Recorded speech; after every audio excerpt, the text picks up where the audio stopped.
Mais dès que vous commencez à les répandre, ils commencent à vous insulter.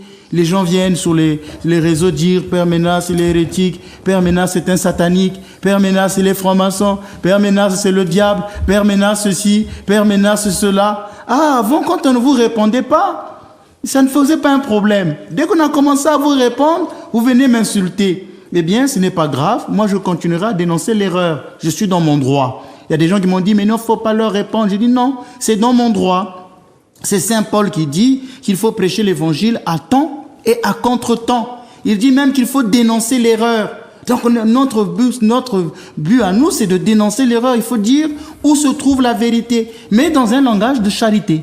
Amour et vérité se rencontrent. Donc, ça ne veut pas dire que c'est quand on aime qu'il ne faut pas dire la vérité. Et quand on dit la vérité, il faut savoir dire cette vérité dans l'amour. C'est pourquoi je dis, je ne m'attaque pas aux personnes.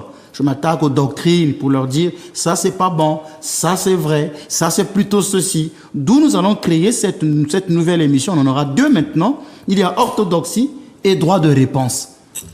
Très bien, droit de réponse, très bien. Alors, mais pour l'instant, aujourd'hui, nous parlons d'orthodoxie, la règle de Saint-Benoît. Et nous sommes donc le dimanche 23 novembre 2025.